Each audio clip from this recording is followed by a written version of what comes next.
사랑과 은혜가 풍성하신 하나님 아버지, 오늘도 저희를 교회로 불러주시니 감사합니다. 이 험한 세상 가운데서 저희들의 삶을 이끌어 주시고 마치 깊은 달이 난간 위에 서 있는 어린아이처럼 불안하고 미약한 저희를 붙드시고 보호해 주시니 감사합니다. 주간 말씀에 의해 말씀대로 살아가며 순종하는 삶을 통해 주님을 기쁘게 해드리고 싶지만 저희가 너무 게을러서 태성에 젖은 신앙생활로 오히려 주님 말씀에 미화되는 것 같습니다. 주님 용서하여 주옵소서. 우리 지체들의 약한 믿음이 영으로 하나님 말씀에 성경 충만할 수 있도록 도와주옵소서. 요즘 코로나19로 인하여 모든 것이 규제되어 모두가 힘들어하고 있습니다. 하루빨리 모든 재앙이 사라져 주님을 규제 없이 만날 수 있도록 도와주시옵소서. 그래서 우리 성도님과도 예전처럼 함께 하나님 말씀을 섬길 수 있는 날이 오기를 간절히 바라고 원하옵나이다. 코로나로 인해 각자의 가정에 어려움도 있습니다. 몸이 아픈 성도도 있습니다. 주님 헤아려 주옵소서. 오늘 주시는 하나님의 귀한 말씀 은혜와 영광이 함께 하옵시고 이 모든 말씀 사랑하는 우리 주 예수 그리스도의 이름으로 기도드립니다.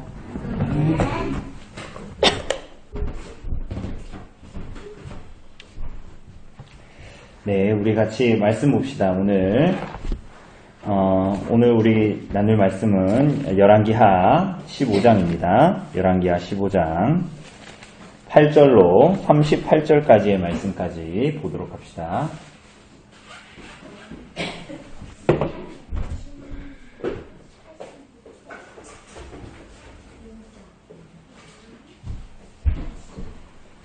열왕기하 15장 8절로 38절까지의 말씀입니다.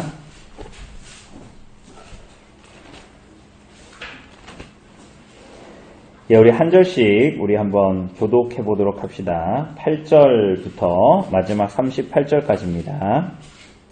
제가 먼저 읽겠습니다. 15장 8절입니다. 유다의 왕 아사랴의 제38년에 여로보암의 아들 스가랴가 사마리아에서 6달 동안 이스라엘을 다스리며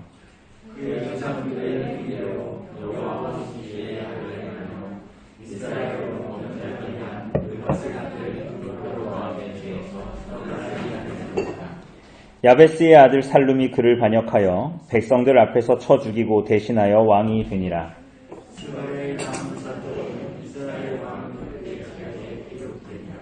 여호와께서 예후에게 말씀하여 이르시기를 내 자손이 4대 동안 이스라엘 왕위에 있으리라 하신 그 말씀대로 과연 그렇게 되니라.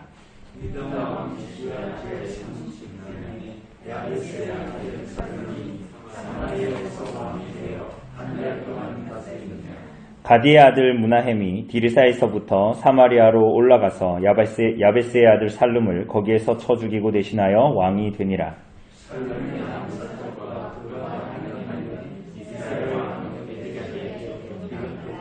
그때에 무나헴이 디르사에서 와서 딥사와 그 가운데에 있는 모든 사람과 그 사방을 쳤으니 이는 그들이 성문을 열지 아니하였음이라. 그러므로 그들이 그곳을 치고 그 가운데에 아이벤 부녀를 갈랐더라.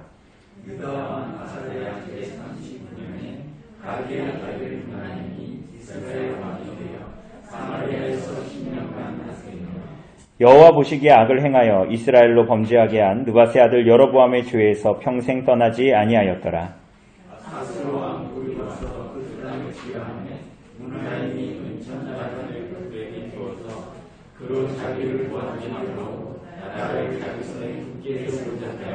그 은을 이스라엘 모든 큰 부자에게서 강탈하여 각 사람에게 은 50세겔씩 내게 하여 아수르 왕에게 주었더니 이에 아수르 왕이 되돌아가 그 땅에 머물지 아니하였더라.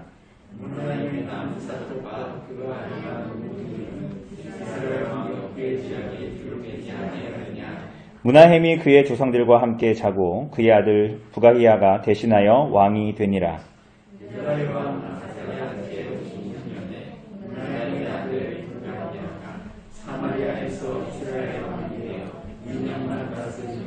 여호와께서 보시기에 악을 행하여 이스라엘로 범죄하게 한 느밧의 아들 여로보암의 죄에서 떠나지 아니한지라.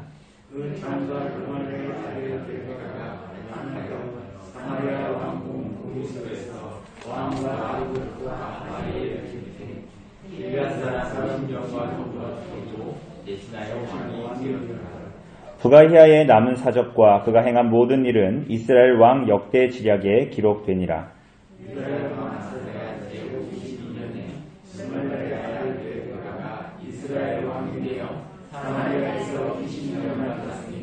여호와께서 보시기에 악을 행하여 이스라엘로 범죄하게 한 느밧의 아들 여로보암의 죄에서 떠나지 아니하였더라.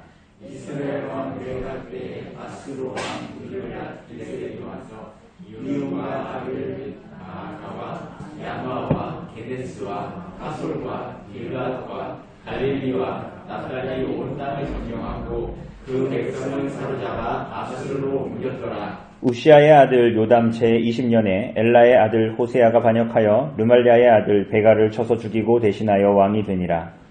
베가의 남사적과 그가 행한 모든 일은 이스라엘 왕 역대 지략에 기록되니라.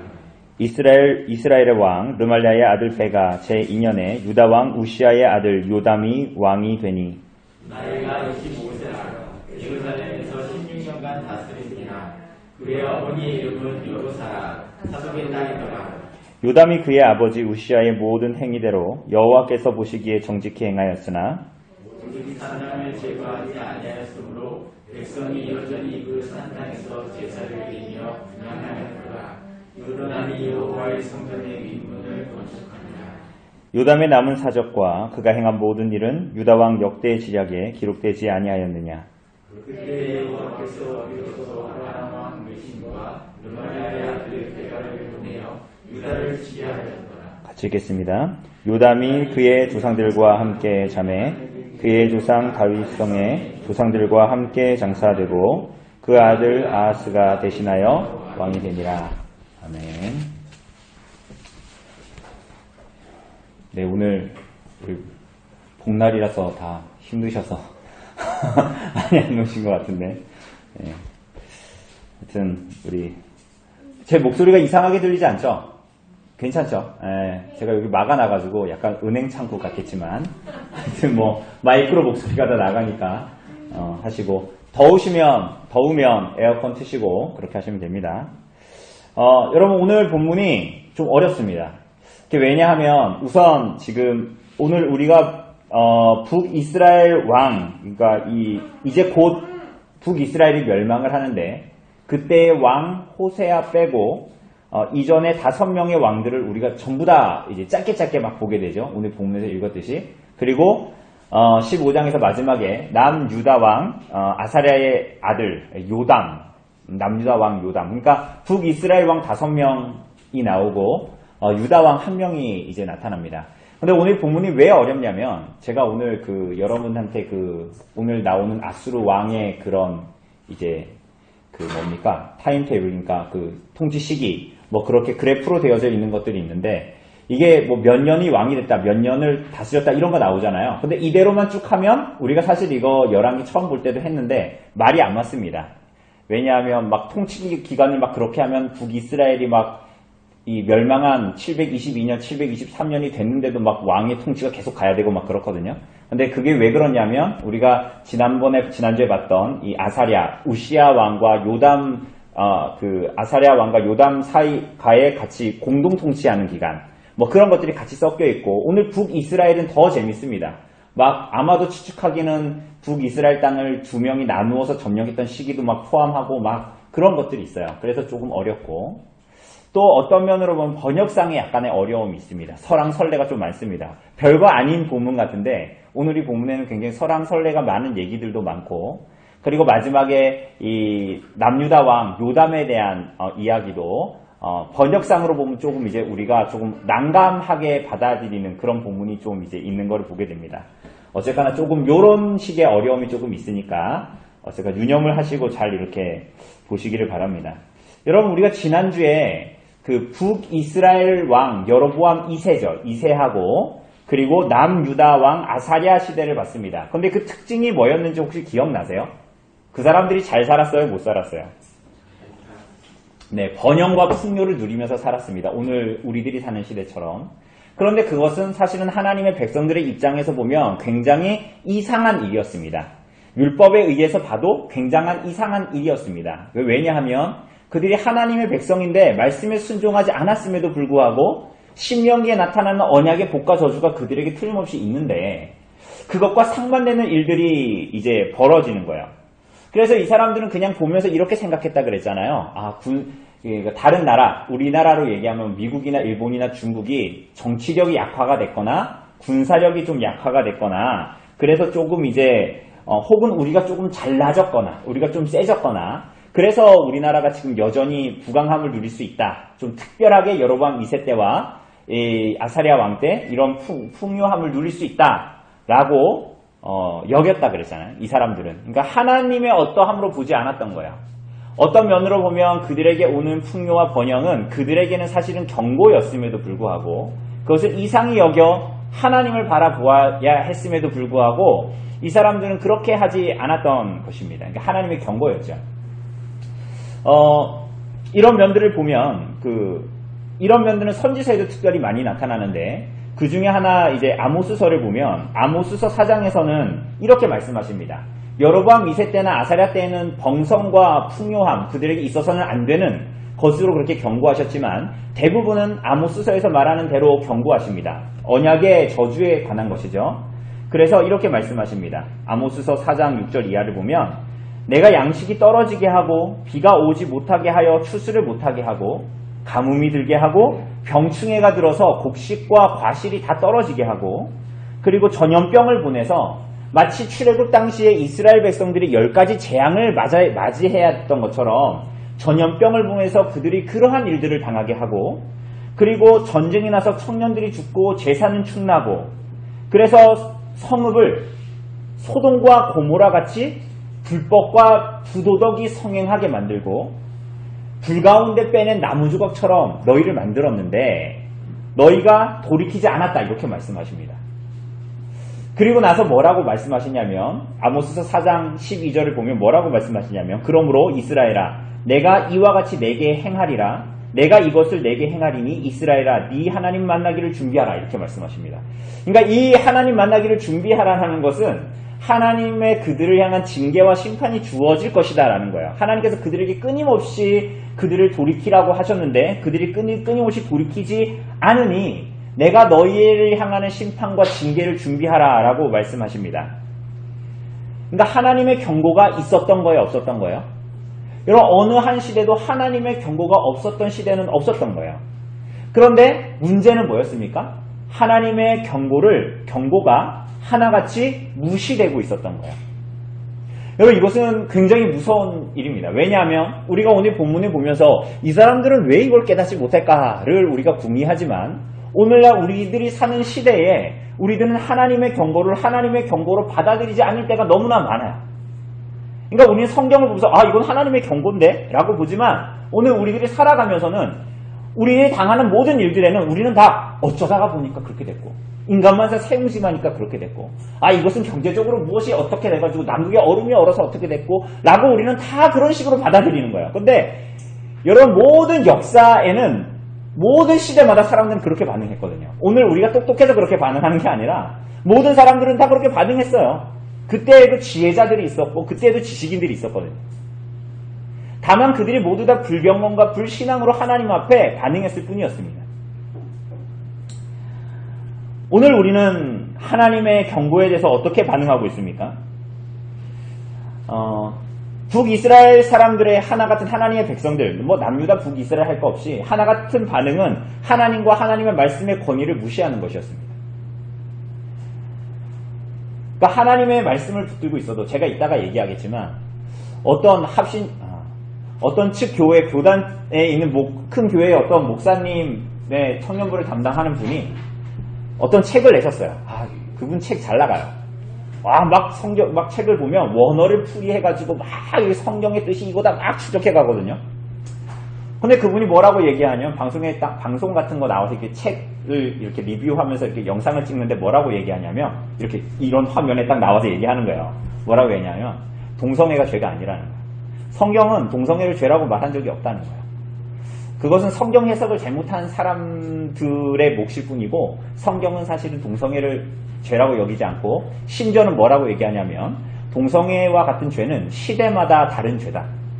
그 시대에는 동성애는 죄였지만 오늘날 시대는 죄가 아니라는 얘기를 하는 거예요. 이분이 하나님의 말씀을 붙들고 그렇게 이게 맞냐 기냐 원어적으로 이게 맞냐 아니냐 이런 거를 막 판단하면서 책을 쓰고 책을 막 잘 나가는 분이거든요. 오늘 이스라엘 백성들도 하나님의 말씀이 없었던 것이 아닙니다. 그들이 하나님을 향해서 불경건했을지언정 그들이 율법서가 없는 자들이 아니었거든요.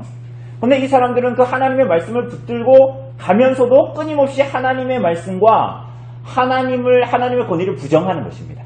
그리고 자기들의 뜻대로 이것들을 다 끌고 가는 것입니다. 그리고 이러한 상황들을 반복해서 보는 것이 이스라엘 백성들의 삶이었고 왕만이 아니라 그리고 이 사람들은 또 우리가 보겠지만 끊임없이 사실은 왕의 어떠한 만이 아니라 그들 자신도 하나님을 반역하면서 거역하면서 살아갔던 시대가 오늘 이 북이스라엘과 남유다가 보여주는 이 열왕기의 시대였습니다. 우리가 왕을 하나씩 한번 보면서 이야기를 해봅시다. 여러분 처음에 나오는 왕이 8절에 보면 무슨 왕이죠? 스가랴입니다. 우리가 요즘에 보는 스가랴 아닙니다. 그분은 선지자고 이건 이제 왕입니다. 이 사람은 여로보암 2세의 아들이었습니다. 여로보암 2세의 아들 스가랴인데 이 사람이 남유다 왕 아사랴 38년의 왕이 되어서 몇 개월 동안 통치를 합니까? 몇 년을 통치하지 않았어요. 몇 개월 통치했습니까? 6개월 통치했어요. 그런데 그가 어떻게 됩니까? 10절을 보니까 야베스의 아들 살룸이 반역을 해서 그를 쳐 죽이고 대신하여 왕이 됩니다. 여러분 그런데 이 왕조가 무슨 왕조냐? 지금 스가랴가 마지막 왕으로서 이렇게 이 반역을 해가지고 이렇게 암살당한 이 왕조가 바로 예후의 왕조입니다. 예후의 왕조. 여러분 북이스라엘의 역사가 200년 정도입니다. 200년. 여러분 200년 길어도 짧아요. 길다면 길고 짧다고요? 여러분 200년 못 살잖아요. 길다면 길고 짧다면 짧은 시간인데 여러분 이 200년의 기간 동안 이스라엘 백성들 북이스라엘이 끊임없이 하나님을 향해서 반역했거든요. 그런데 그 왕조의 반토막 95년 정도를 다 예후의 왕조였어요. 그러니까 굉장히 오랜 시간 동안 이 지탱해왔던 이 왕조입니다. 그런데 이 왕조가 스가랴를 마지막으로 이 왕조가 막을 내리게 되는데 본문을 보면 10절에 보면 야베스의 아들 살룸이 그를 반역하여 백성 앞에서 쳐 죽였다 이렇게 말하죠. 여기에 이게 본문상에 약간 번역상에 약간 문제들이 있습니다. 어려움이 있어요. 그래서 어떤 본문은 백성 앞에서 그를 쳐 죽인 것이 아니라 어떤 본문은 이블르함에서 그를 죽였다라고 번역하기도 합니다. 여러분 근데 이블르함이 어딘지 혹시 기억나십니까? 성경에 정통한 여러분 이블르함이 어딘지 혹시 기억하세요? 예후와 관련이 있습니다. 열왕기하 9장 27절을 보면 예후가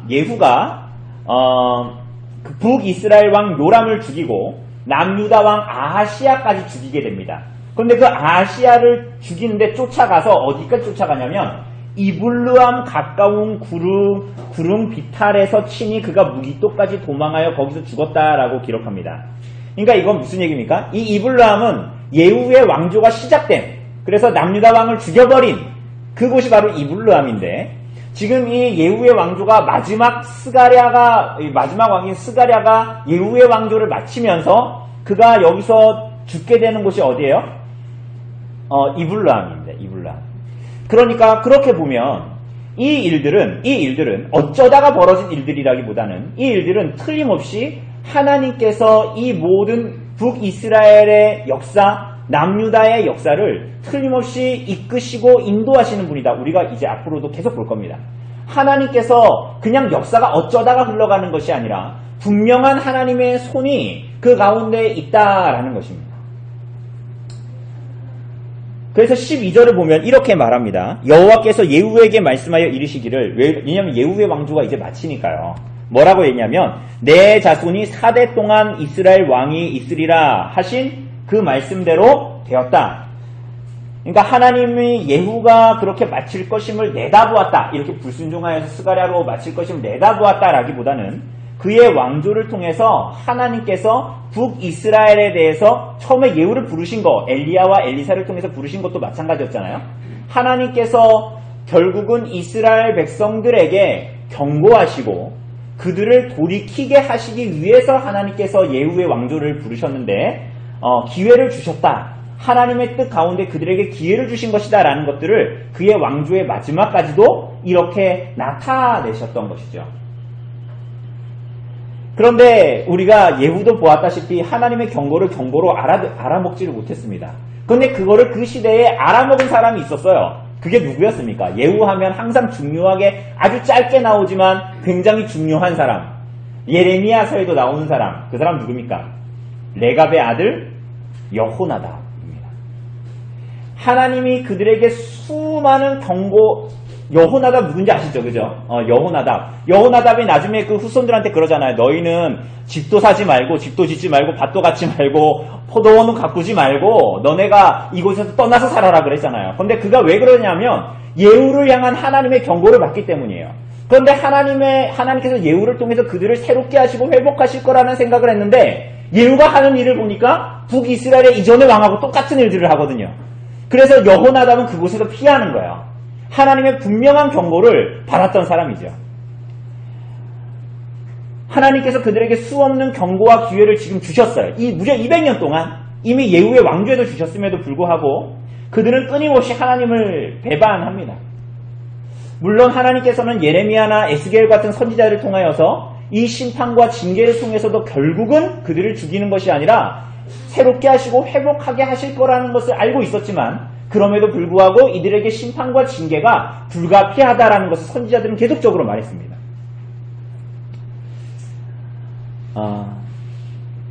여러분, 이 말씀은 오늘 여러분과 저에게도 굉장한 두려움과 경고를 줍니다. 왜냐하면 오늘 본문이 12절에서 분명히 말하고 있는 것처럼 그 말씀대로 과연 그렇게 되니라 라고 말하고 있기 때문이에요.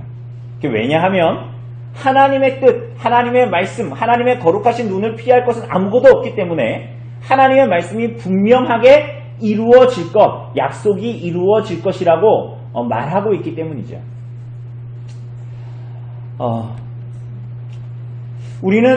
우리가 사는 이 땅에서도 교회와 오늘 우리가 사는 한국 사회와 온 세상이 진행되고 있는 이 역사의 한가운데에서도 우리는 역사의 혼란, 역사가 주는 많은 비극적인 상황과 환경들 속에서 우리는 하나님의 손길을 잘 발견하지 못하죠. 그래서 자꾸만 우리는 어떻게 해요? 분노합니다. 그 역사의 상황과 환경 속에서 나타나는 일들을 보고 분노하고 그 일들의 진위를 우리는 깨닫지를 못하죠. 대부분. 그래서 어디로 갈지를 발견하지 못하기 때문에 우리 안에는 끊임없는 분노가 일어나죠. 그런데 바로 그 자리가 우리가 진실을 목도해야 할 기회로서 주어진 시간이라는 것을 우리는 알아야 됩니다. 우리는 그 자리에서 하나님의 크심과 우리의 작음을 발견하게 되고 우리의 교만을 발견하게 되고 하나님께서 이 모든 문제들 속에서 우리에게 알게 하고자 하시는 것이 무엇인가를 더욱더 선명하게 보게 됩니다. 왜냐하면 그 문제는 그 문제에만 국한되어져 있는 것이 아니라는 것을 반복적으로 우리들에게 말하는 모든 역사적인 상황과 환경이라는 것 때문이죠.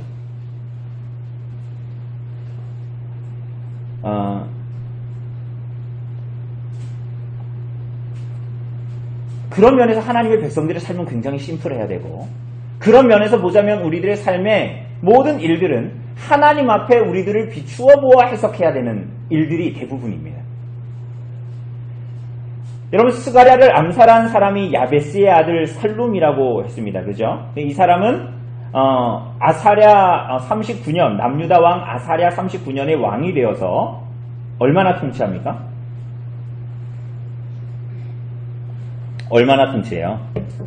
한 달, 1개월 통치합니다. 1개월 통치합니다. 거의 이 사람은 거의 그냥 지나치듯이 지나가면서 그냥 말하고 딱 끝나는데 오히려 이 사람의 기사는 그 이후에 무나헴이라는 왕에게 초점 지어지는 것을 보게 됩니다. 14절을 보면 한 달 동안 다스리는데 14절을 보면 가디의 아들 무나헴이 살룸을 죽이거든요. 살룸을 죽이는데 올라와서 사마리아에서 그를 쳐 죽인다. 그런데 이 무나햄이라는 사람이 왕이 되고, 지금 이해되시죠? 스가랴, 살룸에 대한 기록은 거의 없고, 그리고 바로 나타나서 살룸을 죽인 자 무나햄이 나타나는데, 이 무나햄이라는 사람의 특징적인 어떤 기록이 있어요. 그게 16절입니다. 여기에 보면 사마리아로 올라와서 그들을 이제 치려고 가는데, 디르사에서 와서 딥사와 그 가운데 있는 모든 사람과 사방을 쳤는데, 그 이유가 뭐래요? 그들이 성문을 열지 않았다라는 거예요. 성문을 열지 않았다라는 것은 곧 그 무나햄을 왕으로 받아들이지 않겠다라는 표시였거든요. 그래서 어떻게 했어요? 돌아가지 않고 그곳을 공격했어요. 그곳을 북이스라엘 백성들을 공격했어요. 공격했는데 어떻게 공격했냐면 그 중에 특징적인 장면들이 나옵니다. 이들이 얼마나 잔인했는가를 보여주는 거예요. 그 가운데에 아이벤 부녀의 배를 갈랐다 이렇게 얘기합니다. 여러분 이것은 이 일은 아수르의 방부라는, 그러니까 이 세계 역사에 잔인한 민족들이 다 많았는데 특별히 아시리아라는 이 왕조는 굉장히 잔인하기로 유명했습니다. 그래서 우리 같으면은 포로로 잡으면 그냥 집에 데리고 가가지고 빨래 시키거나 그렇게 하면 되잖아요. 그런데 이 사람들은 현지에서 포로를 잡으면 어떻게 하냐면 손목을 다 끊어 놓습니다. 손목을 다 자르고 귀를 다 자르고 눈을 파버립니다. 그리고 아수르까지 끌고 가서 살면 뭐든지 시키거나 뭐 그런 식으로 정말 포로 생활을 하게 하고 노예 생활을 하게 하고, 가다가 죽으면 그냥 가다가 버리는 거야. 그런데 지금 이 무나햄이라는 사람이 하는 이 일은 잔인하기로 유명한 이 아수르를 방불케 하는 행동을 하게 됩니다. 그런데 중요한 건 이 행동을 하는 왕이 아수르 왕이 아니라는 사실이에요. 이 왕이 어느 나라 왕이라고요? 북이스라엘의 왕입니다. 이게 무슨 얘기입니까? 이 본문은 뭘 얘기하는 거예요? 하나님의 백성들, 북이스라엘 왕조의 왕들, 그러니까 교회의 백성들, 교회 하나님의 백성들의 도덕성이 어디에 와 있고 그들의 잔혹함과 잔인함이 어디에 와 있는가라는 것을 말하는 것입니다. 여러분, 이 무나햄은 하나님 나라, 하나님의 백성들, 북이스라엘의 왕이잖아요. 이 왕들은 신명기 17장에 의하면 그가 은금을 많이 두지 않고 아내를 두지 않고 뭐 말을 많이 두지 않고 이런 얘기 나오잖아요. 그 다음에 특징적인 게 뭐예요? 율법서의 등사본을 왕자의 옆에 두고 하나님의 말씀에 기준하여 하나님의 말씀을 따라 하나님의 백성들을 인도해야 할 사람, 그죠? 그게 하나님의 백성들, 이 이스라엘의 왕의 소명이고 정체성이잖아요. 그런데 교회가, 왕이 세상과 비할 바 안 되는 잔혹함과 그런 도덕성을 보인다라는 것은 뭘 얘기하는 걸까요? 하나님의 심판이 머지 않았다는 증거야. 오늘 이 북이스라엘의 5명의 왕이 막 암살을 당하면서 죽는 게 그냥 역사서의 기록이 아니에요. 다 여기서 말하잖아요. 역대 지략에 다 기록되지 않았냐, 이런 얘기를 계속 하잖아요. 이런 얘기는 다 무슨 얘기냐면 하나님의 심판이, 하나님께서 200년 동안 그들의 끊임없는 배반에도 참아왔음에도 불구하고 하나님의 심판이, 그들을 향한 심판이 머지 않았다라는 것을 보여주는 것입니다.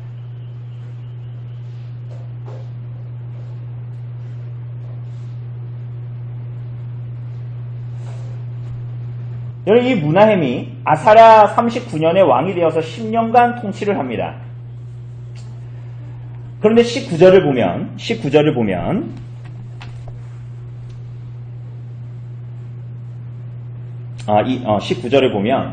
아수르 왕 불이 그 땅을 치려고 했다라고 나오죠. 근데 이 아수르 왕 불이라는 사람은 우리가 아래도 나오는데 디글랏빌레셀 3세입니다.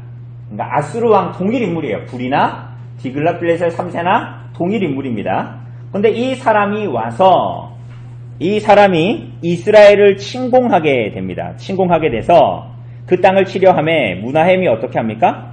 은 1000달란트를 불에게 줍니다.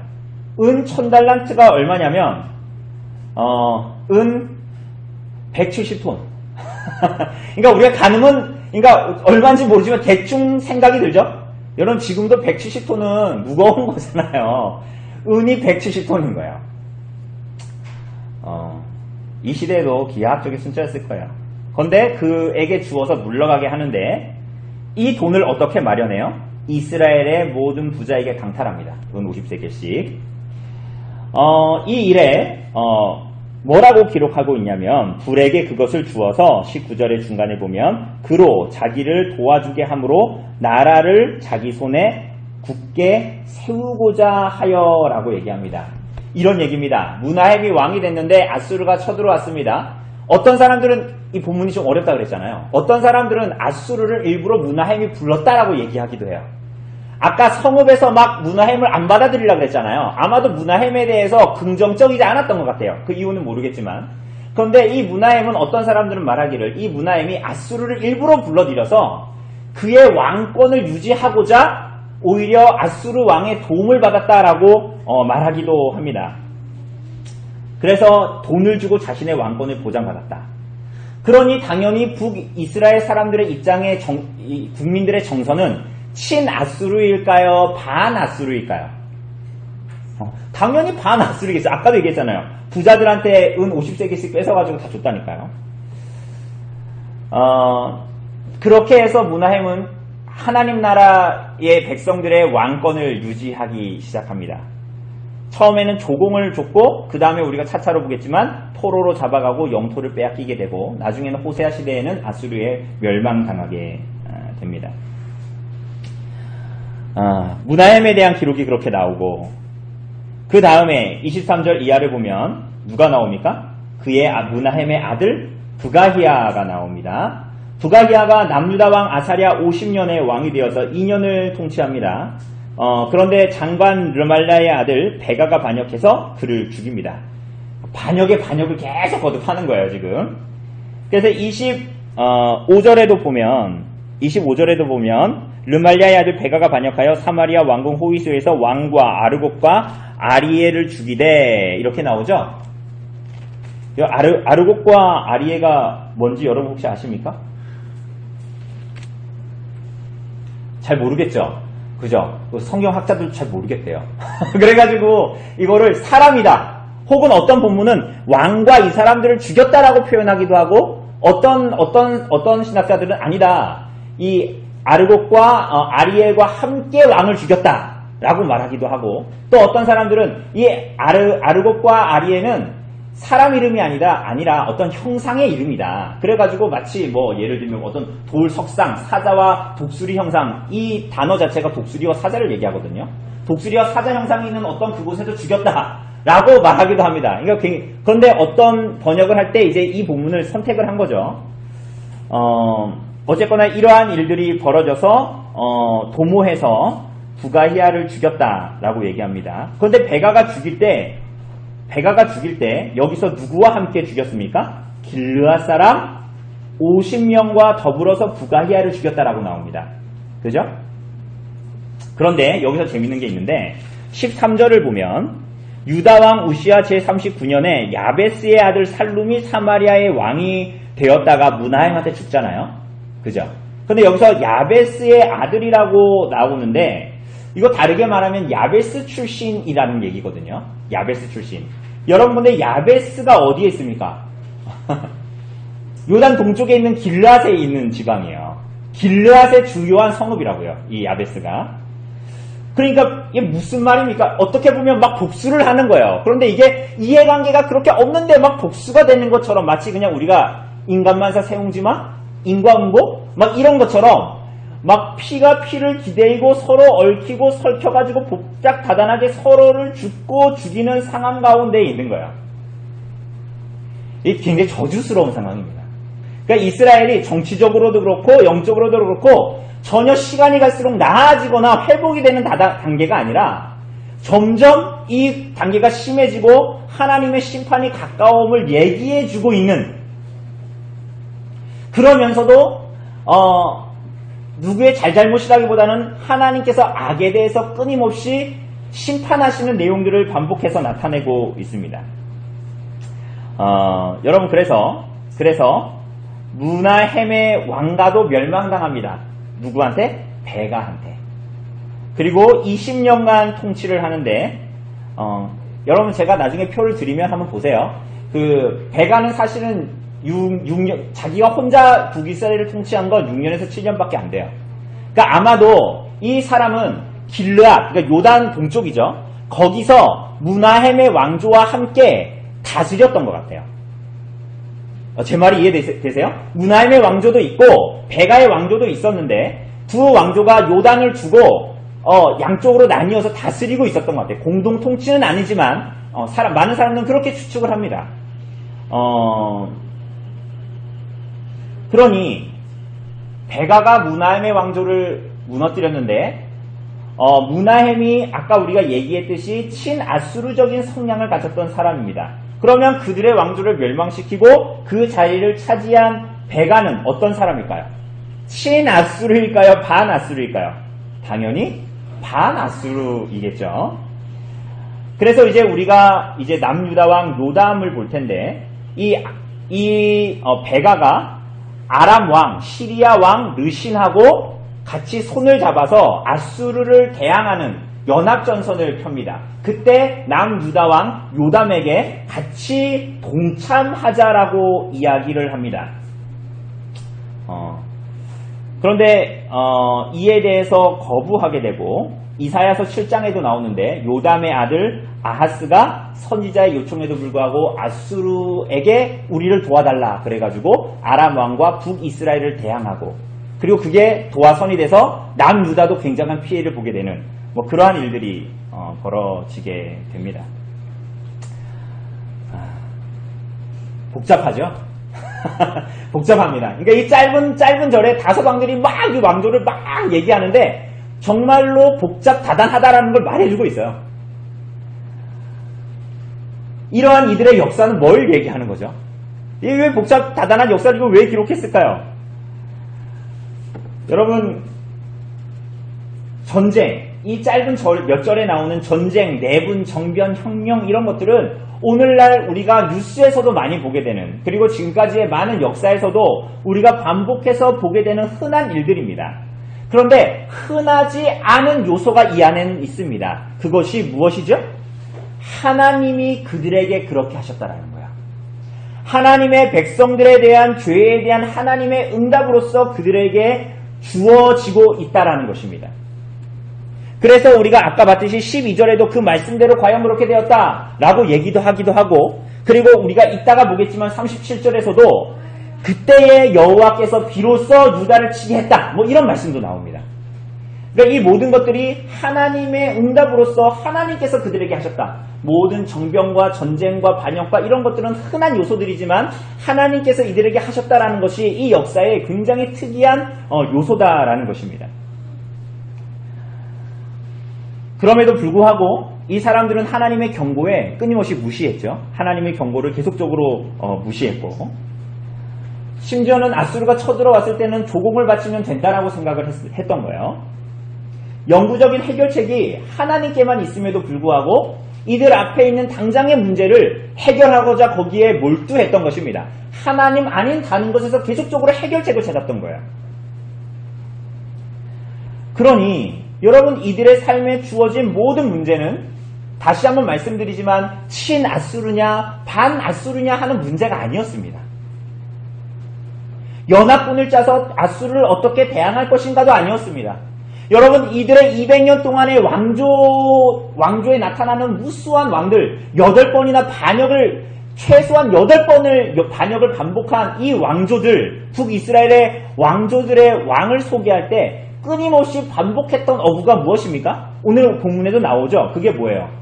오늘 본문에도 이 5왕들 나오는데 4번이나 반복을 하고 있어요. 이 짧은 구절 안에. 그게 다 뭡니까? 여호와 보시기에 악을 행하여 이스라엘로 범죄하게 한 느밧의 아들 여로보암의 죄에서 떠나지 않았다라는 거예요.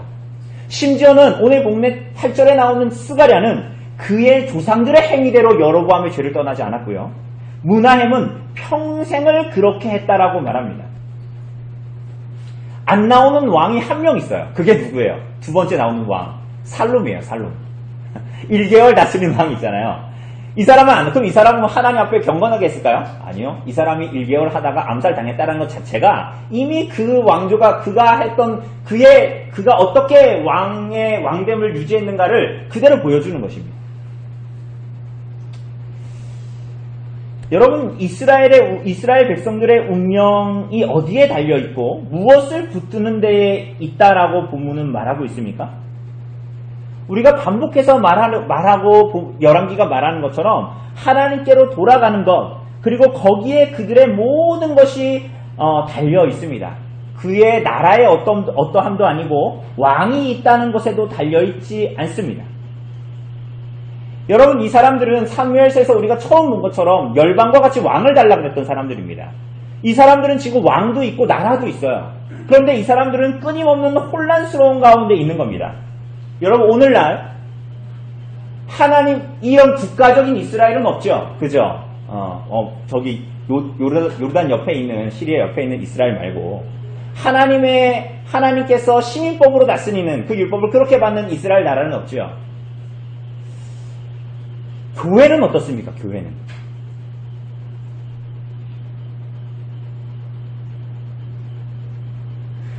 여러분, 오늘날에 교회도 있고 목사도 있습니다.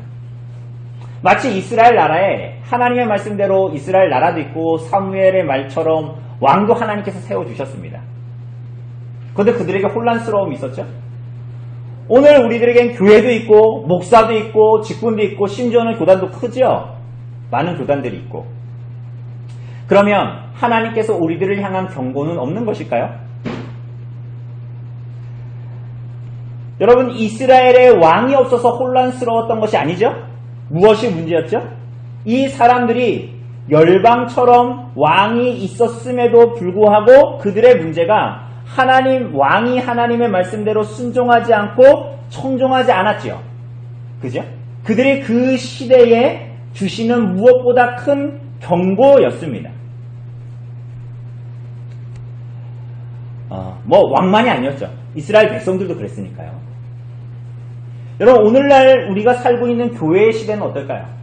여러분, 우리가 살고 있는 이 시대의 하나님의 경고는 그럼 무엇이라고 생각하십니까?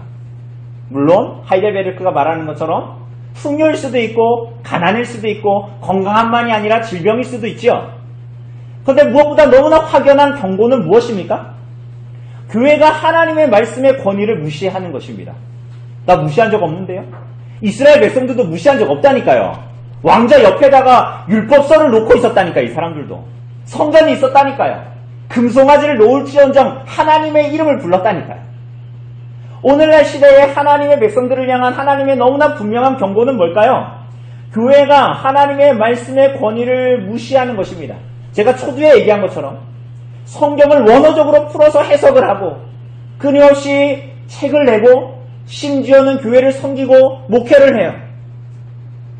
그런데 죄는 시대마다 다르다, 이런 얘기를 하는 거예요.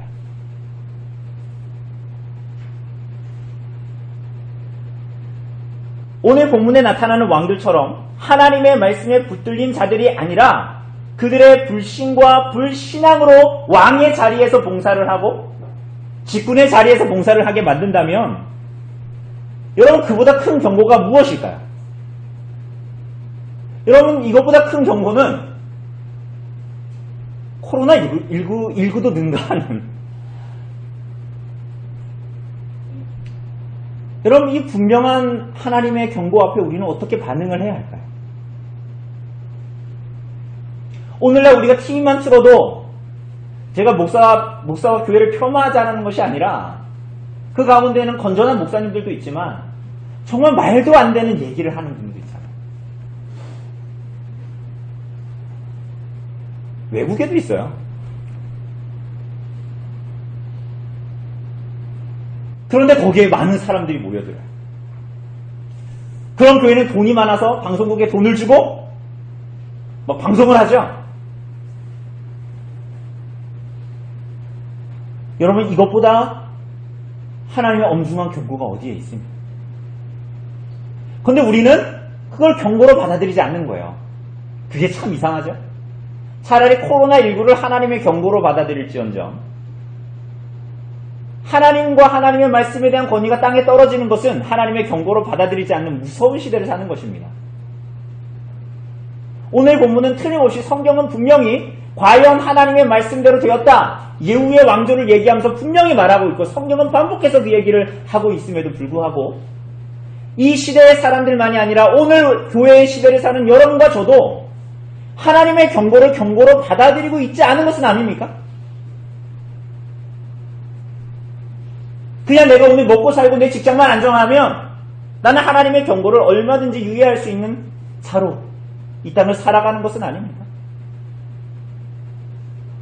우리는 이런 경고 가운데 있는 하나님의 백성들은 어떻게 반응해야 할까요? 우리가 반응해야 될 거 아닙니까? 어떻게 반응해야 될까요? 오늘 15장의 마지막에 나오는 남유다 우시야 왕의 아들 요담이 나타납니다. 여러분 이 사람을 보면 이 사람은 북이스라엘 왕 베가 2년에 등극하게 됩니다. 나이는 25세고 16년간 치리하게 됩니다. 그런데 그 사람은 어떤 왕이죠? 그 사람은 어떤 왕이었습니까? 이 사람의 치사나 이런 것들은 나중에 도표를 보내면 여러분 한번 보세요. 보면 되고요. 34절을 보면 이렇게 얘기합니다. 우리 한번 같이 읽어볼까요? 시작. 요담이 그의 아버지 우시야의 모든 행위대로 여호와께서 보시기에 정직히 행하였으나 그러면서 뭐라 그러죠? 그 다음에 읽어봅시다. 오직 산당을 제거하지 아니하였으므로 백성이 여전히 그 산당에서 제사를 드리며 분향하였더라. 요담이 여호와의 성전의 윗문을 건축하니라 라고 얘기합니다. 그가 하나님 보시기에 정직히 행했다라고 얘기합니다. 그런데 이 요담에 대한 특이한 기록이 우리가 지난번에도 여러 번 봤지만 역대하에도 나오는데 열왕기만이 아니라 역대기에도 나오는데 역대하 27장 2절을 보면 이렇게 말합니다. 이게 재미있는 기록을 하는데 요담이 그의 아버지 우시야의 모든 행위대로 여호와 보시기에 정직히 행하였으나 여호와의 성전에는 들어가지 아니하였고 백성은 여전히 부패하였다라고 말합니다. 역대하 27장 2절을 보면 이렇게 나와요. 다시 한번 읽어드릴게요. 요담이 그의 아버지 우시야의 모든 행위대로 여호와 보시기에 정직하게 행하였으나 여호와의 성전에는 들어가지 아니하였고 백성은 여전히 부패하였더라라고 말합니다. 자, 이 본문을 보면 여러분 요담이 어떤 것 같습니까? 정직히 행했대요.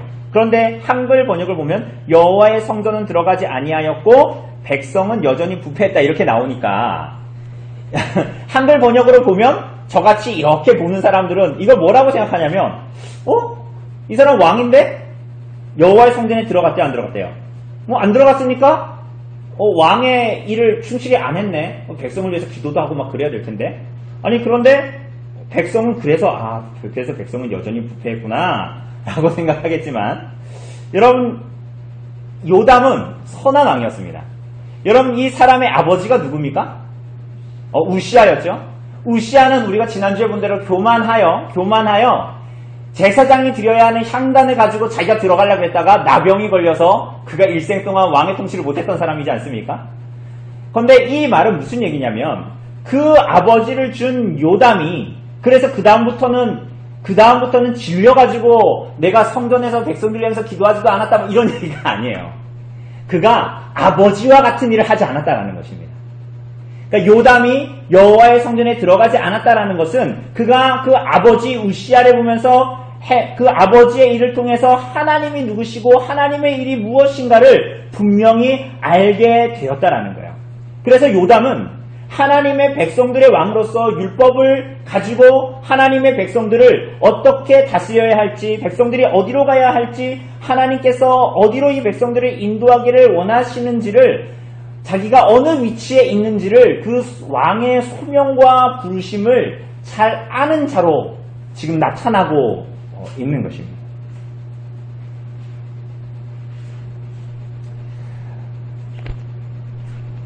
그래서 역대하 27장 2절 이하에도 쭉 보면 이 요담이 한 일이 더 구체적으로 나옵니다. 전 윗문을 건축하고 오벨 성벽도 많이 건축했고요. 유다 산중의 성읍들을 건축하고 견고한 망대를 세웠고 암몬 자손과 더불어 싸워서 조공을 받았고 뭐 그런 얘기들이 쭉 나옵니다.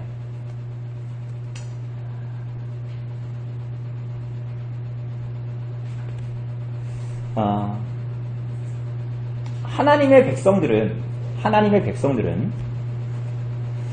그냥 나 혼자 하나님의 말씀을 잘 받아서 도덕적으로 그냥 잘 산다.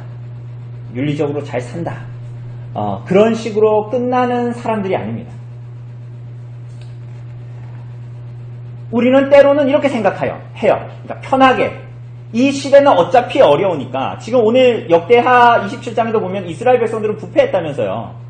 그러니까 어차피 백성들도 그렇고 북이스라엘도 그렇고 그렇기 때문에 시대가 이렇기 때문에 우리들에게 펼쳐진 시대가 이렇기 때문에 그냥 이런 상황 가운데에서 그렇게 살아야 되겠다 라고 생각하기도 합니다.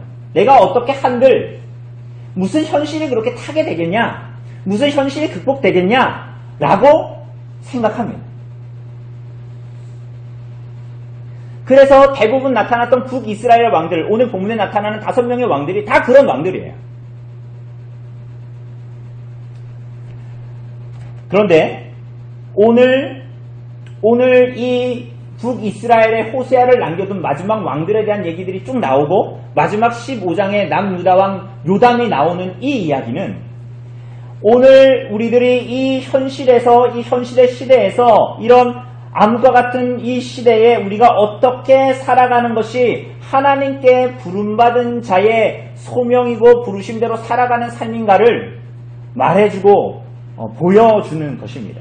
그 방법은 세상이 소리치는 대로 동성애에 대해서 박수 쳐주고 성경의 해석을 세상이 적당히 원하는 대로 쿨하게 해석해주고 그래서 너희도 맞고 우리도 맞아 라는 방식으로 살아가는 것이 아니라 하나님께서 우리들에게 말씀하시고 보여주시는 것이 무엇인가를 절망적인 현실 앞에서 그대로 드러내고 하나님 앞에 살아가는 것입니다. 심지어는 그의 아버지와 교회의 모든 시대를 통하여서 하나님께서 주시는 모든 교훈마저도 받아서 하나님의 율법으로 다시 돌아가 하나님의 말씀으로 다시 돌아가 나 혼자만 잘 살아서 복받겠다라는 것이 아니라 나의 소명과 부르심 앞에 이것들을 어떻게 행해야 할까를 행하며 살아가는 것입니다. 그게 오늘 이 본문에 나타나는 남유다 왕 요담, 북이스라엘의 5 왕들에 이어 나타나는 요담 왕을 통해서 우리에게 성경이 말하고자 하는 것이었습니다. 오늘 이들의 시대에 요담에게 원하셨던 것 뿐만이 아니라 오늘 이 시대를 살아가고 있는 여러분과 저 수많은 하나님의 경고 앞에 때로는 하나님께서 경고하시지만 그것이 귀에 들려지지 않는 시대를 살아가는 오늘 여러분과 제 앞에 우리들이 요담과 같은 시대 앞에 우리들이 살아가야 할 삶은 무엇을 붙드는 삶이어야 할까요?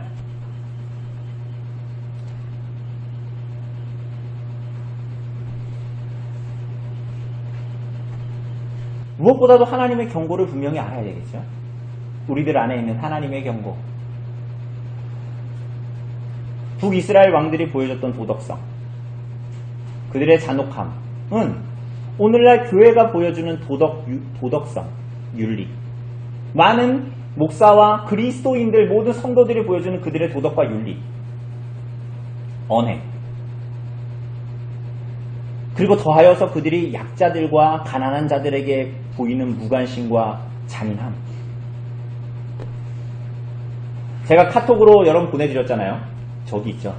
교부들의 사회교리입니까? 그 책의 위에 뭐라고 써져 있죠? 이 사람들이 교회의 보물이다 라는 너무나 중요한 이 교회됨에 대한 진리. 그 그림에 나오는 사람들은 다 부유한 사람들이 아니거든요. 가난한 사람들. 그 사람들이 교회에 있는 것이야말로 교회의 교회됨을 지키게 하는 저들이 교회의 보물이다라고 말하는 것입니다. 여러분, 이 교훈을 놓치는 즉시 우리는 약자와 가난한 자들에게 끊임없이 무관심해집니다. 눈을 감아버리고 들려지지 않습니다. 잔혹함과 잔인함을 보이기 시작합니다. 여러분, 그것이 오늘 우리들이 살고 있는 이 교회에 여전히 있는 거예요.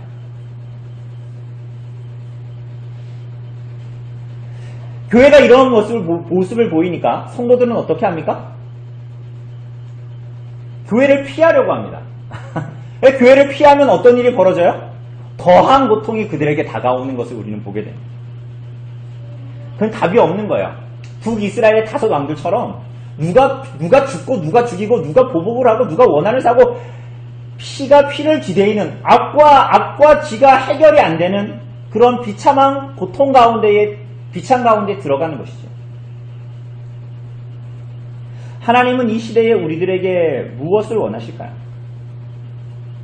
교회의 시대라는 환경을 탓하는 것이 아니라, 시대를 탓하는 것이 아니라, 혹은 자기 연민에 빠지는 것이 아니라 하나님이 나를 어디로 인도하시는가? 나를 왜 이 환경과 이 시대에 부르셨는가? 그렇다면 흔들리지 않는 하나님의 말씀 앞에 내가 나아갈 길, 나를 이곳에 두신, 나를 이 자리에 두신 소명과 부르심에 어떻게 응답할 것인가를 자기 연민에 빠지지 말고, 다른 누군가의 탓을 하지 말고, 그래서 나의 어떠함 때문에 이 말씀은 나에게 적용되어지지 않는다라고 여기지 말고, 하나님의 말씀 앞에 자신의 인생을, 자신의 부르심을 투신할 때 하나님께서 우리를 돌보시고 인도하신다라는 것을 목도하게 되는 것입니다. 그러한 인생으로 우리들을 부르신 것입니다. 우리는 이 기록을 보면서 북이스라엘 왕들은 그냥 나쁜 놈들이기 때문에 그렇고, 남유다 왕 이 우시야 아들 요담은 착한 왕이라서 이렇게 산 거예요. 그렇지가 않다라는 거예요. 이 사람이 산 것은 이 사람들의 하나님께서 베풀어진 그 부르심의 현장이었고 현실이었습니다. 오늘 여러분과 저도 마찬가지고 그러한 경고와 그러한 현실 앞에 요담과 같이 서 있는 것입니다. 북이스라엘 왕들도 그렇게 살아가는데요. 북이스라엘 백성들도 살아가고요. 내가 왕으로 있는 이 나라, 남유다의 백성들도 부패하여 살아가요.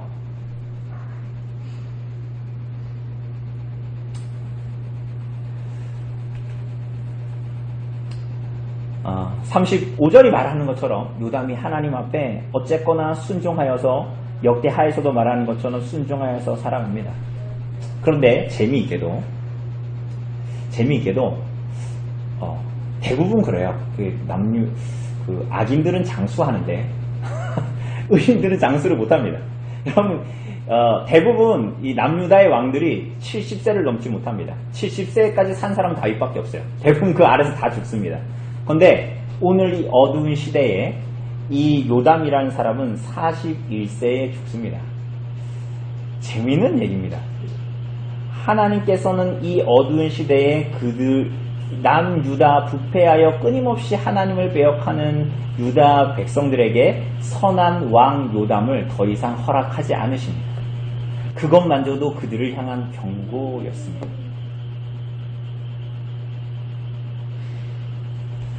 그래서 37절에서 보는 대로 그때에 여호와께서 비로소 르신과 베가를 보내서 유다를 치게 하십니다. 굉장히 재밌는 얘기죠.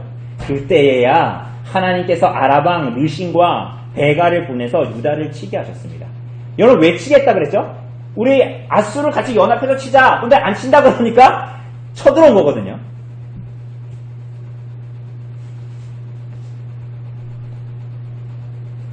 하나님께서 요담을 지켜보고 계셨고 돌보셨다는 거예요. 혼란스럽고 절규하는 이 시대에, 경고가 들려도 들려지지 않는 이 시대에 우리는 하나님께 무엇을 구해야 할까요? 무엇을 구해야 할까요? 계시록 14장 12절은 이렇게 말합니다. 성도들의 인내가 여기에 있나니 그들은 하나님의 계명과 예수에 대한 믿음을 지키는 자니라. 그리스도를 믿음과 그분의 말씀 앞으로 나아가는 것, 펼쳐진 현실이 아니라 하나님의 뜻이 무엇인지를 그리스도를 향한 믿음과 그분의 계명에 비추어 오늘을 해석해내고 하나님 앞에 현실이 아니라 하나님의 뜻이 펼쳐지고 하나님을 의지하여 뜻대로 살아가는 것이 우리들의 영원한 현실이라는 것을 붙들고 살아가는 것. 하나님께서 그것을 우리들에게 원하시는 것입니다. 그것은 요담처럼 어리석어 보이는 것입니다. 마치 아수르의 군대가 바로 앞에 와 있는데 하나님께 이 기도의 제목을 가지고 하나님 앞에 나아가는 것과 같은 어리석은 모습이라는 거야. 근데 그럴지라도 우리는 그 자리에서 하나님이 우리에게 원하시는 것이 무엇인지를 그때야 알게 되고 그분이 우리를 돌보신다라는 것이 무엇인지를 알게 되고 그분의 나라와 통치가 정말 무엇인지를 우리는 그때야 알게 됩니다. 성도들의 인내가 바로 여기에 있다라고 성경은 말합니다. 이 어려운 시대의 이 어려운 교회 시대에 하나님께서 부르신 소망의 자리를 붙들고 그래서 너무나 분명한 현실, 우리들의 눈앞에 펼쳐지는 현실이 아니라 믿음으로 말미암은 우리들의 영원한 현실이 우리 앞에 있어서 이 땅을 살아가는 자들이 되기를, 성도님들이 되기를 바랍니다. 역대하 27장 6절에 요담에 대해서 그래서 마지막에 이렇게 얘기합니다. 요담이 그의 하나님 앞에서 바른 길을 걸었으므로 점점 강하여졌다. 그가 그렇게 살다가 41세에 하나님께서 그를 데리고 가십니다. 그런데 분명한 증거가 있었어요. 그게 뭐냐면 요담이 그의 하나님 앞에 바른 길을 걸었으므로 점점 강하여졌다. 그의 연약함이 분명히 있었음에도 불구하고 그가 하나님 앞에 성도의 인내를 가지고 하나님 앞에 소명과 부르심의 삶을 하나님 앞에 살아갔을 때에 하나님의 은혜는 그를 향해서 그치지 않았고 그가 하나님 앞에 그렇게 믿음의 인내를 가지고 살았을 때 하나님께서는 그를 점점 바른 길을 걷게 하시고 점점 하나님 안에서 강하게 하셨다라고 성경은 말합니다.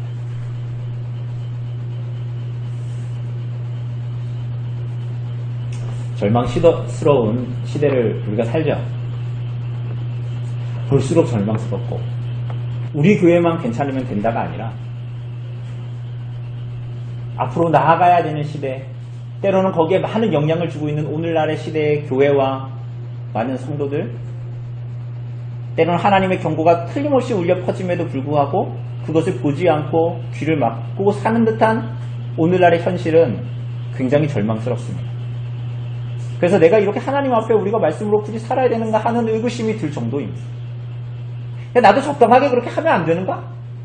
라는 말이 목구멍까지 올라오는. 나도 그냥 적당하게 몸부림 좀 그만 치고 나 이 정도면 안 다친 거 아니야? 그러나 우리가 요담처럼 하나님의 말씀에 귀를 기울이고 하나님의 말씀 가운데 나아감으로 말미암아 우리의 삶이 그리스도와 복음을 더욱 누리게 되는 인생을 살아가야 하는 것입니다. 그분을 그렇게 의지할 때 하나님께서 우리를 점차로 더욱더 바른 길로 인도함으로 말미암아 은혜 안에 믿음의 인내 안에 더 강하게 우리들을 이끄실 것입니다.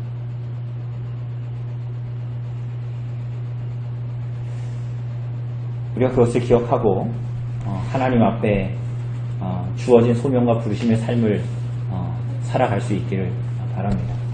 우리가 잠시 이 시간 좀 같이 기도합니다.